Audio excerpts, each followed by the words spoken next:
p. Second Inaugural Address. Washington, D.C., March 5, 1917. Woodrow Wilson. My fellow citizens. The 4 years which have elapsed since last I stood in this place have been crowded with counsel and action of the most vital interest and consequence. Perhaps no equal period in our history has been so fruitful of important reforms in our economic and industrial life, or so full of significant changes in the spirit and purpose of our political action.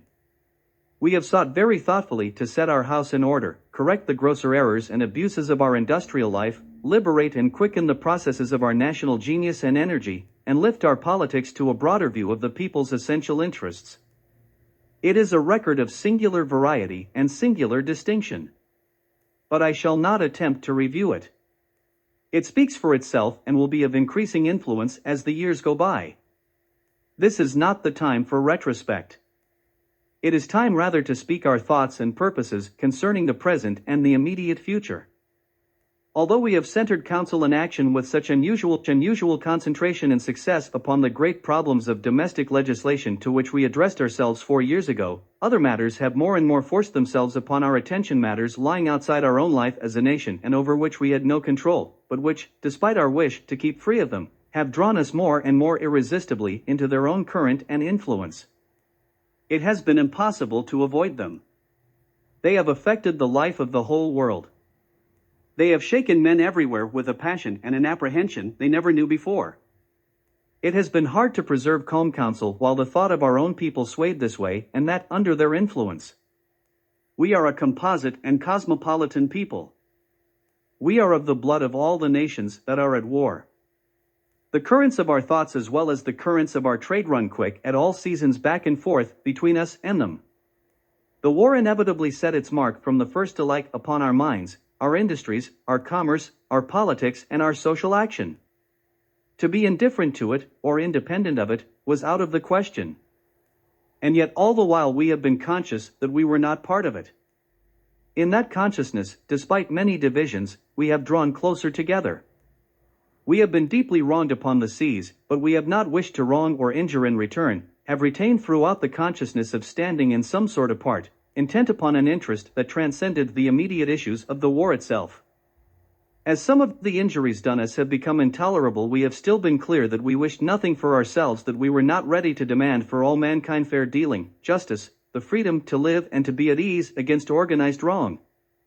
It is in this spirit and with this thought that we have grown more and more aware, more and more certain that the part we wished to play was the part of those who mean to vindicate and fortify peace.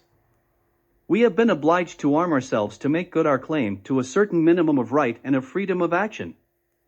We stand firm in armed neutrality, since it seems that in no other way we can demonstrate what it is we insist upon and cannot forget. We may even be drawn on, by circumstances, not by our own purpose or desire, to a more active assertion of our rights as we see them and a more immediate association with the great struggle itself. But nothing will alter our thought or our purpose. They are too clear to be obscured. They are too deeply rooted in the principles of our national life to be altered. We desire neither conquest nor advantage. We wish nothing that can be had only at the cost of another people. We always professed unselfish purpose, and we covet the opportunity to prove our professions are sincere.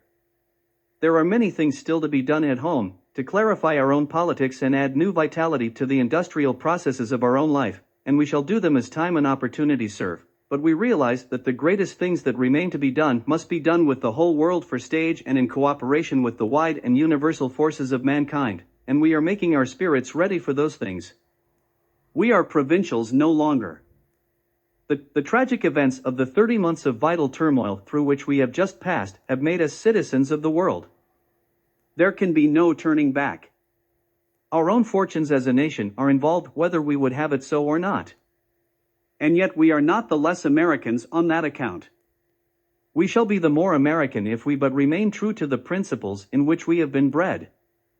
They are not the principles of a province or of a single continent.